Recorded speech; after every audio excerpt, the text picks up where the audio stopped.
అండి, హలో నమస్తే, welcome to me అదిరేటి రుచులు ఫుడ్ ఎక్స్ప్రెస్లో అదిరిపోయే ములక్కాయ మసాలా ఎగురు చూపించిన నెక్స్ట్ లెవెల్ ఉంటుందండి.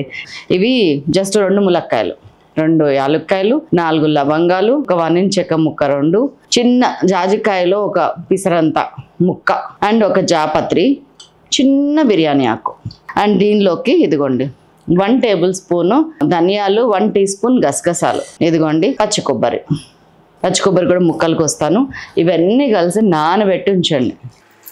జస్ట్ కొన్ని నీళ్ళు పోసి ఇట్లా నాననివ్వండి. మన ఉల్లిపాయలు వేగేంత వరకు ఇట్లా నానుతూనే ఉంటాయి. పచ్చి కొబ్బరి కూడా ముక్క కోసేసి పెడతాను, పక్కకు పెట్టేస్తున్నా. ఇప్పుడు స్టవ్ అంటించి కర్రీలోకి వెళ్ళిపోదాం. ఒక 2 టేబుల్ స్పూన్స్ ఆయిల్ వేస్తున్నాను, ఎందుకంటే ఉల్లిపాయలు మంచిగా వేగాలి ఇందులోకి.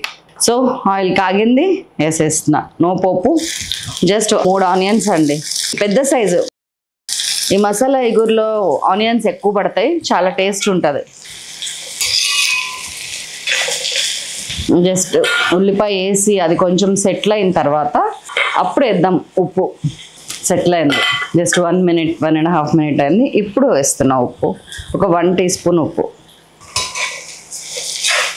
కొంచెం తగ్గిస్తున్నా. మనకి ఉల్లిపాయ ఎంతవరకు ఉందో ఫ్లేమ్ కూడా అంతవరకే వచ్చేటట్టు చూసుకోండి, ఎప్పుడైనా అంతే, దాన్ని మించి వద్దు ఫ్లేమ్. చూసారా ఉల్లిగడ్డ ట్రాన్స్పరెంట్ అయింది, ఇప్పుడే దాని కలర్ చేంజ్ అవడానికి సిద్ధపడింది. ఇంకొక 1 మినిట్ కొంచెం కలర్ మారగానే నేను ములక్కాయ వేస్తాను.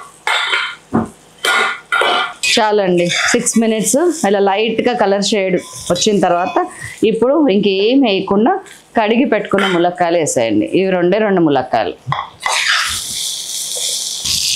చెక్కగంటలు అలవాటు అయిపోయింది కదా, ఈ 2 గిరగిరా అంటుంటే నాకు ఎట్లనో ఉంది. నేను చెక్కగంట మార్చేస్తాను. సిమ్ చేసేస్తున్నాను, కంప్లీట్గా మూత పెట్టేస్తున్నాను. ఇంకా ములక్కాయ ఉల్లిపాయ కలిసి ఉడకనివ్వండి మంచిగా, ఒకదాన్ని ఒకటే అర్థం చేసుకొనివ్వండి. తర్వాత మళ్ళీ కలుద్దాం. ఒక 3-4 మినిట్స్ ఇట్లా ఉడకనివ్వండి. దాదాపు 5-6 నిమిషాల నుంచి ఇట్లా సన్నగా ఉడుకుతుంది. ఇదిగోండి ఉల్లిపాయ చూసారు ఎట్లా అయిందో, మీగడ లెక్క అవుతుంది. ఇప్పుడు నేను పసుపు, ఒక 1/2 టీ స్పూన్ పసుపు వేసేస్తున్నాను. ఇప్పుడు వేస్తున్నాను అల్లం వెల్లుల్లి పేస్ట్ 1 టీ స్పూన్.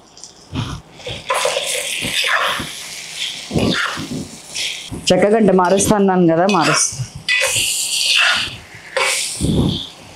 ఇప్పటిదాకా ఎలా ఉంది, ఇప్పుడు ఎలా ఉంది?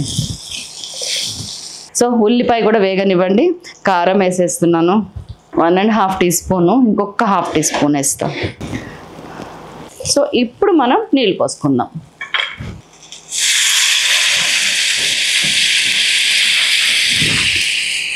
ఎన్ని నీళ్ళు పోస్తారంటే ఇట్లా మునిగేంత వరకు పోయాలి.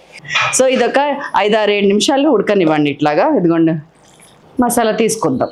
ఇప్పుడు దీన్ని మెత్తగా ముద్ద చేసుకొని వద్దాం పేస్ట్. నీళ్ళు పోసుకోవచ్చు. దాదాపు 5-6 నిమిషాలు ఉడుకుతుందండి ఇది. ములక్కాయ ఎంత అయిందో చూడండి ఒకసారి. నాకు తెలిసి ఇంకొక 5 నిమిషాల్లో కర్రీ అయిపోవాలి. ఆల్మోస్ట్ అయిపోయింది, కొంచెమే ఉంది పచ్చి ములక్కాయలో కూడా.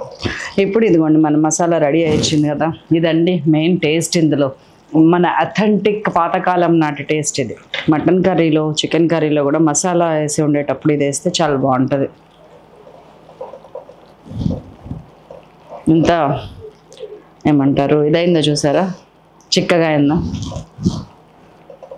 నీళ్ళు పోయాల్సిన అవసరం లేదు, దగ్గరకు అవుతుంది అంతే. ఇప్పుడు దీన్ని ఇలాగే ఉండండి. ఒక్కసారి ఉప్పు చూడండి, పడుతుంది అనుకున్నాను, పడుతుంది. కొంచెం ఒక 1/2 టీ స్పూన్ ఉప్పు వేస్తున్నా, ఇంకా వేరే ఏం పట్టదు. పచ్చి మసాలాతో కూడా టేస్ట్ బాగుందంటే ఆ మసాలా ఉడికిన తర్వాత ఎలా ఉంటుందో చూడండి. ఒక 3-4 మినిట్స్ మంచిగా అట్లా ఉడకనివ్వండి. మూత పెట్టేసి సిమ్. కొత్తిమీర రెడీ చేసుకుందాం ఈలోపు, అంతే. 3-4 మినిట్స్ తర్వాత ఈలోపు ఆయిల్ అంతా బయటకు వస్తుంది, చూపిస్తాం మీకు. కొత్తిమీరని కూడా వేసేసుకుందాం. ఆయిల్ చూసారా, కొత్తిమీర కూడా వేసేద్దాం, కట్టేద్దాము. ఇదిగోండి ఇట్లా దగ్గరకు వస్తుంది కర్రీ. అసలు ఎంత అన్నం కలుస్తుంది అంటే, అసలు మటన్ చికెన్ అన్ని పక్కకు పెట్టాలండి ఈ కర్రీ. ములక్కాయ ఎంత మంచిదండి, ఎన్ని రోగాలకి ఎన్ని జబ్బులకి ఎంత మంచిదని చెప్తారో ములక్కాయనైతే. అసలు కట్టేశాను. అసలు సిసలు ములక్కాయ మసాలా దట్టించండి కూర.